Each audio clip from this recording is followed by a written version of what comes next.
Hello बच्चों, let's read the question. So इस question में क्या बोला गया है कि हमें which one of the two in situ और ex situ biodiversity conservation measure करता है to help the larger number of species to survive and we need to explain कि क्यों ऐसा हम लोग बोल रहे हैं।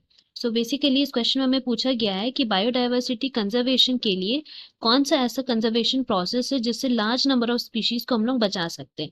सो इस क्वेश्चन की अगर हम की कॉन्सेप्ट के बारे में बात करते हैं then that will be biodiversity conservation. Now biodiversity conservation का मतलब हो जाता है, सबसे पहले फर्स्ट ऑफ ऑल हम लोग डिफाइन करते हैं कि बायोडाइवर्सिटी क्या है।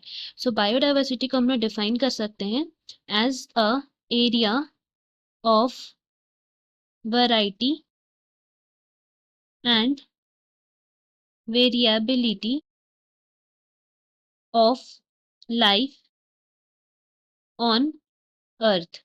मतलब अर्थ में ऐसे एरियाज जहाँ पे we can find variety of species and variable species. So उसको हम लोग क्या बोलते हैं, बायोडाइवर्सिटी बोलते हैं। This biodiversity is responsible for a healthy ecosystem. So biodiversity जैसे कि हम लोग जानते हैं कि नाउ अ डेज क्या हो रहा है कि इसमें there is acceleration in the rate of extinction of species. मतलब स्पीशीज एक्सटिंक्शन में उसका जो रेट है वो बहुत ज्यादा बढ़ रहा है। दैट मीन्स हम लोग को बायोडाइवर्सिटी को कंजर्व करना होगा, उसको लॉस होने से बचाना है। सो बायोडाइवर्सिटी कंजर्वेशन का मतलब हो जाता है कि जो हमारा बायोडाइवर्सिटी है, जितने भी बायोलॉजिकल ऑर्गेनिजम्स है, जितने भी स्पीशीज है, उनको डिफरेंट वेज के थ्रू कंजर्व करना अकॉर्डिंग टू जो सिचुएशन हेल्पफुल रहेगा। सो इसी कंजर्वेशन प्रोसेस में दो तरह का प्रोसेस होता है। एक हमारा होता है इन सीटू कंजर्वेशन और दूसरा होता है हमारा एक्स सीटू कंजर्वेशन। सो अगर हम लोग इन सीटू कंजर्वेशन को सबसे पहले डिफाइन करते हैं देन बोल सकते हैं कि ये ऐसा कंजर्वेशन होता है जिसमें हम लोग स्पीशीज को प्रोटेक्ट करते हैं इन द नेचुरल हैबिटेट। सो हम लोग यहाँ लिख सकते हैं कि protect the species in the natural habitat. In the natural habitat का मतलब है कि जैसे अगर हम लोग को किसी टाइगर्स की स्पीशीज को प्रोटेक्ट करना है, सो उसके लिए हम लोग क्या करेंगे कि वो जितने भी स्पीशीज जिस भी एरिया में प्रेजेंट है उस पूरे पर्टिकुलर एरिया को हम लोग कंजर्व करेंगे। उस पूरे पर्टिकुलर एरिया को हम लोग बंद कर देंगे ताकि कोई टूरिस्ट ना आ सके, कोई पीपल वहां ना जा सके, सो दैट कि वहां का जो नेचुरल हैबिटेट है वो बचा रहे। ये कॉस्ट इफेक्टिव वे होता है बिकॉज ये नेचुरली वे में हम लोग ऑर्गेनिजम्स को प्रोटेक्ट करते हैं। वेर एज अगर हम लोग एक्स सीटू कंजर्वेशन की बात करते हैं, तो ये जो एक्स सीटू कंजर्वेशन है उसमें क्या होता है कि इस केस में what we do is that हम लोग ऑर्गेनिजम्स को टेक आउट निकालते हैं फ्रॉम नेचुरल हैबिटेट। उनका जो नेचुरल हैबिटेट है वहां से निकाल के we place them in areas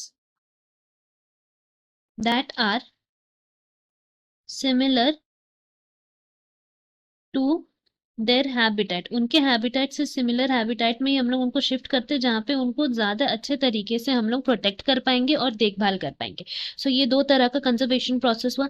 now अगर हम लोग बात करते हैं कि ऐसा conservation process which helps to conserve large number of species to survive, तो यहाँ पे उसके लिए हमारा आंसर हो जाएगा in situ conservation is the type of conservation where we can protect large number of species and we can let survive large number of species. कैसे हम लोग लार्ज नंबर ऑफ स्पीशीज को प्रोटेक्ट कर सकते हैं, because इसमें क्या होता है we can take larger areas for conservation, जिससे क्या होता है कि उनके नेचुरल हैबिटेट में ही हम लोग उनको प्रोटेक्ट करते हैं। एंड इसका बेनिफिट ये होता है कि उनमें we allow for natural growth, क्योंकि अगर हम लोग उनको उनके हैबिटेट से बाहर निकाल लेते हैं तो क्या होता है कि उनको अडेप्ट करने में मुश्किल होता है। बट अगर हम लोग उनको नेचुरली एरिया में कंजर्व करें तो उनका नेचुरल ग्रोथ होगा, नेचुरल डेवलपमेंट होगा। इसकी वजह से क्या होगा, this would protect the development of our ecosystem. हमारा इकोसिस्टम जिस वे में भी डेवलप कर रहा है उसको हम लोग बचा पाएंगे, क्योंकि क्या होगा कि अगर हम लोग उस हैबिटेट में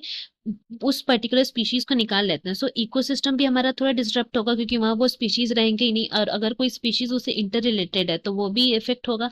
सो दैट इज द रीजन। उन सब चीजों को देखते हुए हम लोग इन सीटू कंजर्वेशन को मान सकते हैं कि ये हेल्प करता है लार्ज नंबर ऑफ स्पीशीज को सर्वाइव करने के लिए। Hope you have understood this well. Best of luck. Thank you.